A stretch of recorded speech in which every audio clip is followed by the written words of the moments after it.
Fala, tropa! Tô de volta, Carlos Magno aqui. Antes de qualquer coisa, ó, se inscreve no canal, curte o vídeo e observe bem minhas redes sociais. Mudei, tá? Era Magno B. Silva, agora é o Carlos Magno, o Carlos Magno, o Carlos Magno. E o Carlos Magno sou Joe. É isso. Se inscreve, curte e vambora. Vamos falar de Copa do Brasil?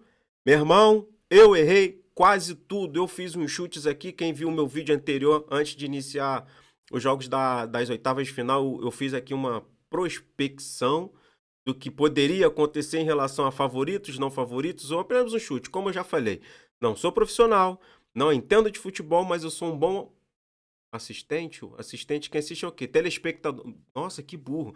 Eu sou um bom telespectador. Então vamos lá. Deixa eu jogar aqui pro cantinho para eu poder trazer para cá e eu vou interagir com a tela. Pum, pronto, tá rodando, tá funcionando. Grêmio, Cruzeiro, Cruzeiro, Grêmio. Eu chutei que o Cruzeiro passaria. Passou o Grêmio. Eu chutei que o Galo ia passar sobre o Corinthians. Passou o Corinthians. Eu falei que o São Paulo passaria pelo Sport. É o que está mais encaminhado. O São Paulo ganhou o primeiro jogo lá do Sport, se não me engano. Foi. Ah, não, tá 2-0. Eu ia falar 3-0. Foi 2-0 São Paulo lá. Próximo jogo aqui em São Paulo. São Paulo jogando em casa. Provavelmente o Dorival vai colocar um time misto. São Paulo tá indo bem. A chance de uma tragédia acontecer aqui bem baixa. Vamos lá.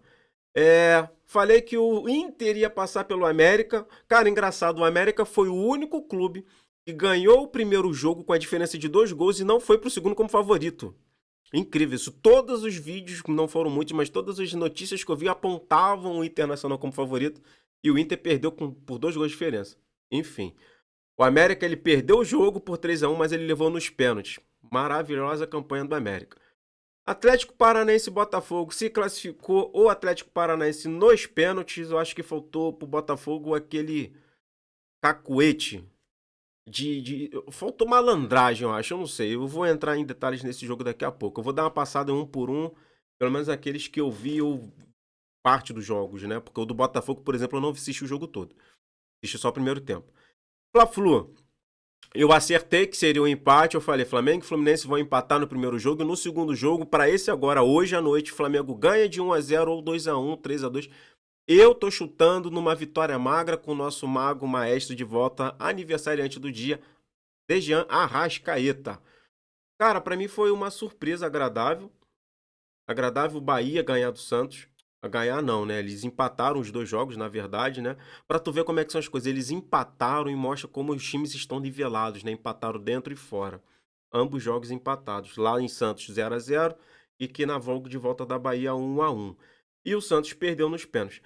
Cara, Palmeiras e Fortaleza. Eu vou falar sobre esse jogo, mais sobre esse jogo, porque foi o que eu particularmente assisti melhor, dei atenção de fato ao jogo. Cara, eu acho que a primeira coisa que a gente tem que fazer é dar parabéns para a torcida do Fortaleza pelo jogo que o Fortaleza fez diante de um adversário que é o Palmeiras. O Palmeiras ele é disparado o melhor time do Brasil, é disparado o melhor time da América do Sul, embora não seja o atual campeão da Libertadores, né? Ano passado quem ganhou foi o Flamengo. O campeão da Sul-Americana para mim não conta. A Sul-Americana para mim é uma segunda divisão da Libertadores, né? Um torneio que reúne os piores, assim, enfim, eu não gosto da Sul-Americana. Enfim, cara, o Palmeiras, ele é um time tão redondo, tão bem treinado, tão bem organizado, que a impressão que a gente tem assistindo o jogo como um não palmeirense é que os caras, eles têm uma confiança tão grande no potencial deles que eles não precisam dar 100% da sua potência para poder fazer algo bom, sabe? Você percebia que os caras estavam jogando ali meio que não poupando energia, mas, cara, eu não preciso ir às últimas. Sei lá, cara, é um negócio muito bizarro. Você vê os caras com uma tranquilidade, uma harmonia dentro de campo, um entrosamento tão bom que eles fazem parecer ser fácil o que eles fazem, sabe? E a gente sabe o quão complexo é você chegar naquele patamar, naquele nível de desempenho dentro de campo. E você via, por outro lado, um time do Fortaleza extremamente organizado, muito bom, com bom passe de bola, com bom toque de bola, mas com muita dificuldade de penetrar a defesa do Palmeiras, não por incompetência, mas pela qualidade do time que estava do outro lado, né? Então, assim, você via o Fortaleza chegando e quando eles conseguiam furar esse bloqueio, pô, tinha uma parede lá do outro lado. Embora não tenha feito defesas difíceis, o Fortaleza não conseguiu colocar 2 bolas na trave. O Everton lá, ele fez 2 defesas razoáveis. Então, assim, o Fortaleza, dentro das suas limitações e condições, chegava. E o que eu acho mais interessante é que o gol do Fortaleza saiu justamente após o VAR ter anulado. Acho que nem chegou aí pro VAR, foi em campo mesmo. Ter anulado o gol do Palmeiras, né? Porque se o Rafael Veiga chuta aquela bola direto pro gol, sem intervenção do atacante, eu não lembro quem foi, não teria sido dado impedimento, né? E eu acho que ele tinha até condição de chutar direto, mas enfim, não chutou. E logo na sequência do lance, na saída de meta, trocando passes, o Fortaleza vai e chega o gol.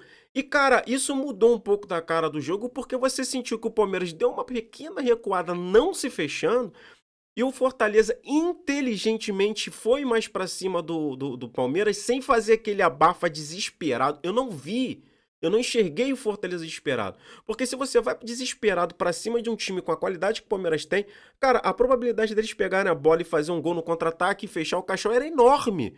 Então, assim, o Fortaleza, ele tem uma inteligência tática, técnica, eu não sei exatamente o que, fantástica, ao ponto de você atacar um time como o Palmeiras com inteligência e cuidado, né?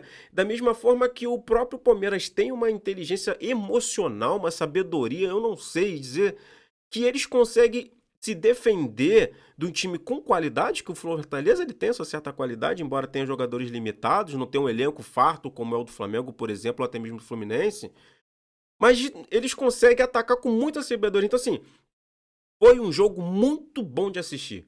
Quem assistiu Palmeiras e Fortaleza viu um jogo muito bom, né? Poderia ter assistido. Eu não assisti o jogo do Galo e do Corinthians, tá? Eu vi ali um compacto, eu não vou fazer muitos comentários, né? Voltando assim, finalizando.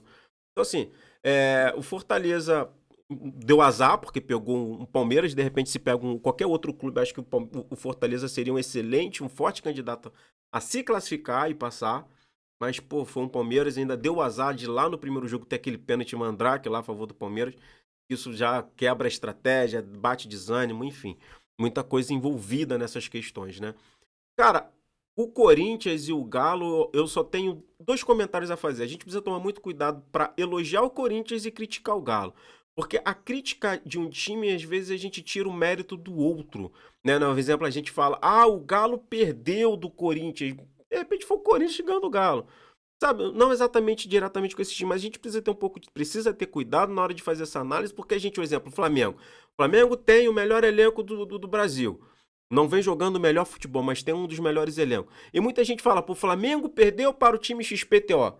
Não, foi o time XPTO que impôs uma qualidade ao ponto do Flamengo não conseguir impor seu jogo. Um exemplo, embora a gente tenha visto um time extremamente desorganizado que ainda não tem um DNA de São Paulo. Ainda falta muita coisa para melhorar lá.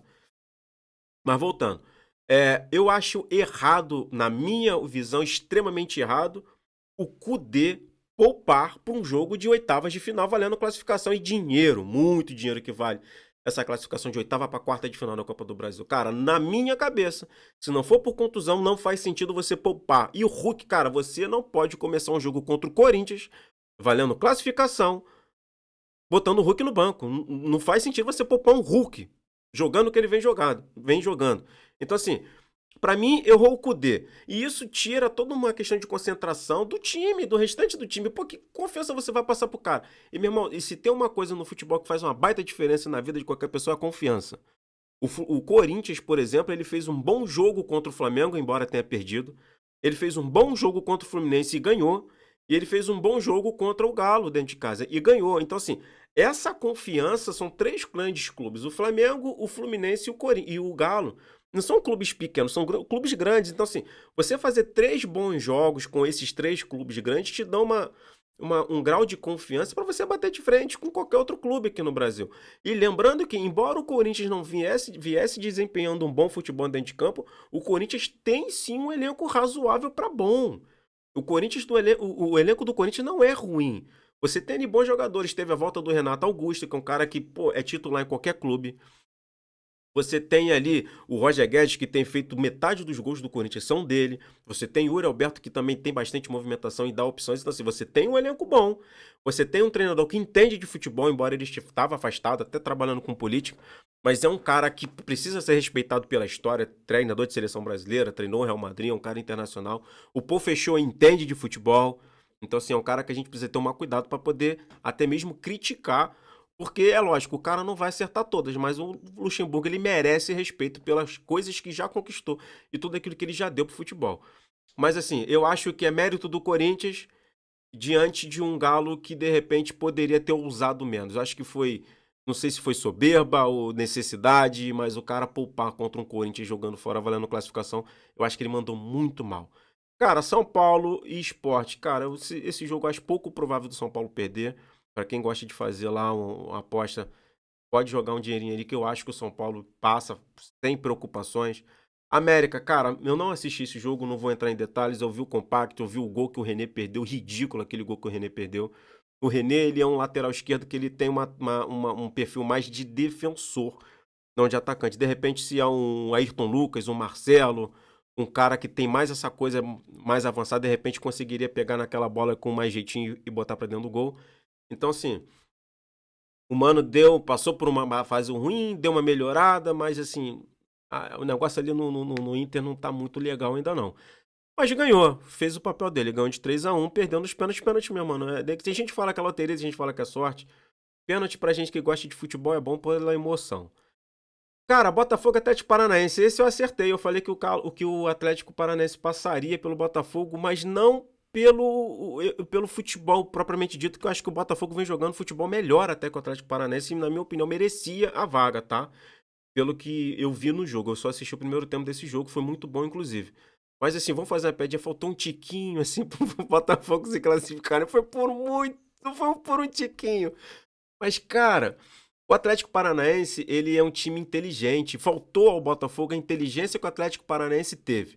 Faltou ao Botafogo a inteligência que o Atlético Paranaense teve nesse jogo lá no primeiro. Quando você tá jogando fora de casa, ganhando de 2-0 num torneio que é eliminatório, que é mata-mata, meu irmão, você fez 2-0, você não precisa fechar a caixinha, mas você também não precisa ir pra cima do cara. Segura a onda ali atrás, dá uma cadenciada no jogo, bota o jogador que faça essa bola rolar mais, se movimentar mais. Cara, é saber jogar com um pouco mais de inteligência. De repente faltou a malandragem ao Botafogo que o Atlético Paranaense teve no jogo aqui. Com 10, 15 minutos, os caras já estavam ali, ó, segurando, travando o jogo. De repente faltou um pouco dessa malícia pro Botafogo. Infelizmente, querendo ou não, tá voltando de uma Série B. Então, assim, é um time que ainda precisa amadurecer algumas coisas. É um time bom? Excelente. Tem um futuro promissor? Sim, pelo que vem mostrado, sim. Não é à toa que é líder do Campeonato Brasileiro, mas ainda existe uma margem muito grande de evolução. Vinda a janela agora de mediano, eu acredito que o Botafogo vai anunciar 2 ou 3 reforços que vão dar uma encorpada nesse elenco para o final do ano. E quando você para analisar que essa saída da Copa do Brasil, lógico, ninguém queria sair, mas ela pode ser de todo mal. Porque esses jogos que não, aliás, essas semanas que não terão jogos da Copa do Brasil para o Botafogo, o treinador ele vai ter uma semana completa para treinar, que é aquilo que todo mundo espera. Espero que, ao contrário do Vasco e do Barbieri, o Botafogo saiba aproveitar. Porque era pro Vasco estar performando muito melhor do que vem performando no Campeonato Brasileiro, em virtude de não estar na Copa do Brasil e nenhuma outra competição internacional, sul-americana, seja lá o que for. Então, assim, o Vasco tem pecado muito. O Botafogo, ele tem muita coisa boa para poder extrair. Então, assim, é pegar e dar sequência. Sem fazer protesto na porta de clube, sem xingar o treinador, porque, mano, queriam tirar o cara no final do Carioca. Olha o que aconteceu, olha onde o Botafogo tá e o futebol que o Botafogo tem jogando. Assistir os jogos do Botafogo têm sido bons, tá? Então, assim, torcedor botafoguense, calma, deixa o Portuga trabalhar, deixa o gringo lá meter a mão no bolso, que vem muita coisa boa por aí, tá? Então, vamos lá. Fla-Flu. Cara, é um Fla-Flu histórico, né? Primeira vez que Flamengo e Fluminense se esbarram pela Copa do Brasil. Acho que vai ser muito bom. Hoje, eu acho que dá Flamengo pelo momento do Flamengo. Como assim, Magno? No momento do Flamengo é ruim. Sim, é justamente por isso. O Flamengo, ele sempre teve uma notoriedade pelos momentos conturbados.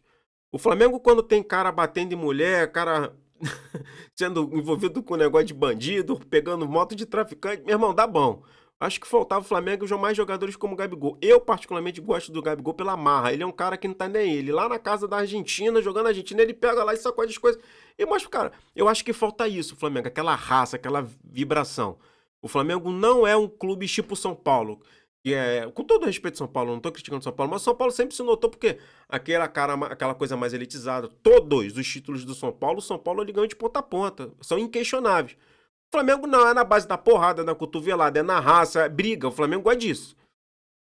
Tá? Então, assim, o momento do Flamengo internamente ser ruim é bom. Eu acho isso é muito bom. E se você parar pra pensar, o Fluminense não ganha 4 jogos. Então, assim, o Fluminense vem sofrendo com lesão, enfim.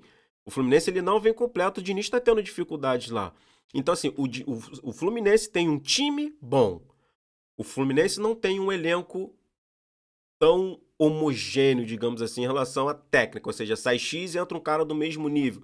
Então, assim, tem uma disparidade técnica muito grande entre titular e reserva. Isso é um problema para o Diniz. Tô preocupado? Caguei pro Diniz e pro Fluminense. Mas, assim, eu enxergo que, nesse momento, o Fluminense ainda é favorito, tá? Pelo amor de Deus. O Fluminense, para mim, ainda é favorito para se classificar.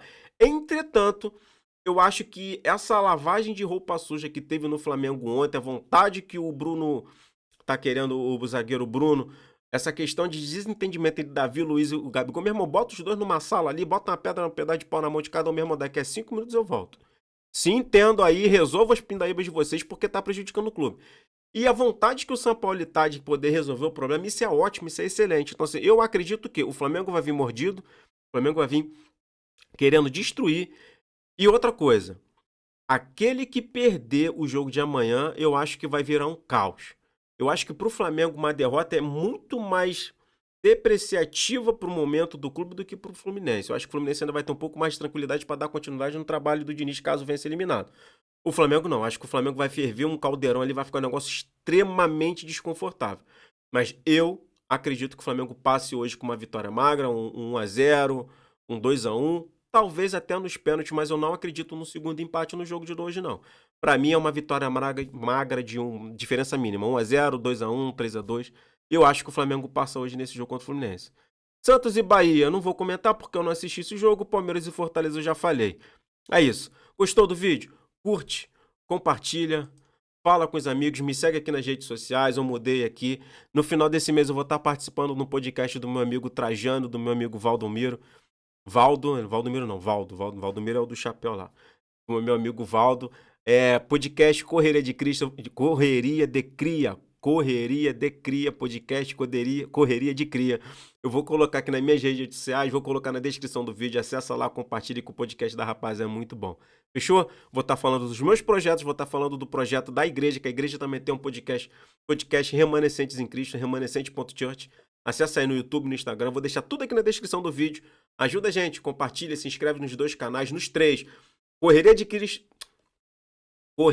Cria podcast, o Carlos Magno, que eu tive que mudar, e do Remanescente.church. Tá bom, galera? Muito obrigado pelo apoio de vocês. É isso aí, tamo junto. Forte abraço, fiquem na paz.